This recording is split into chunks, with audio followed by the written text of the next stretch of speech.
رمضان کا مہینہ آنے والا پورا مہینہ آپ یہ حدیث یاد رکھ لیں. جناب محمد عربی صلی اللہ تعالیٰ علیہ وسلم نے فرمایا کہ میری امت کے لوگوں سن لو، مجھے تمہارے بارے میں ایک ایسی چیز سے ڈر ہے جو میرے نزدیک دجال سے بھی زیادہ خطرناک ہے. آپ صلی اللہ تعالیٰ علیہ وسلم نے فرمایا کہ وہ جانتے ہیں کیا ہے؟ وہ ریا ہے، وہ دکھاوا ہے. وسلم نے کہا دجال سے زیادہ خطرناک ہے، وہ ریاکاری ہے.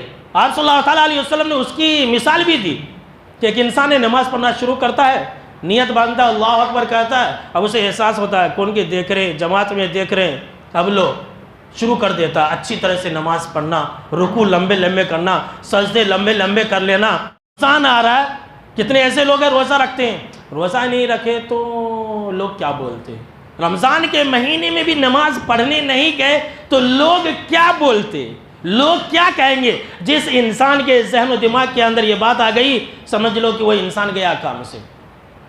ہم کو اور آپ کو صرف اللہ کے لیے مسجد آنی ہے، اللہ کے لیے عبادت کرنی ہے. کوئی دیکھ رہا ہے نہیں دیکھ رہا ہے، ہم کو اس سے مطلب نہیں ہے، بس ہم کو اللہ کی عبادت و بندگی کرنے سے مطلب ہے. دوسری حدیث کے اندر ہے کہ آپ صلی اللہ تعالیٰ علیہ وسلم نے فرمایا کہ تمہارے اندر جو شرک ہے نا، یہ چونٹی کی چال سے بھی زیادہ باریک اور خطرناک ہوگا. اللہ اکبر.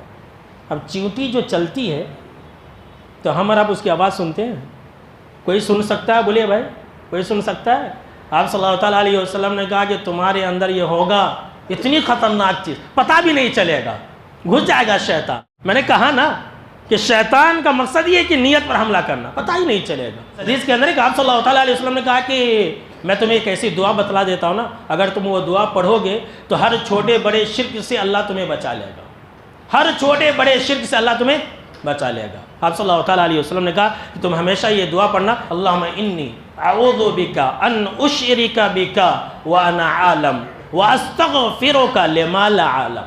چھوٹی سی دعا. اس کا معنی کیا ہے کہ اے اللہ میں اس بات سے تیری پناہ چاہتا ہوں کہ میں جان بوجھ کر کے تیرے ساتھ شرک کروں. اے اللہ تو اپنے پناہ میں رکھنا اس بات سے کہ میں کچھ شرک کر لوں جان بوجھ کر کے، اور اے اللہ اگر میں بھول چک میں، انجانے میں، غفلت میں اگر تیرے ساتھ شرک کر دیا تو مجھے معاف فرما دینا.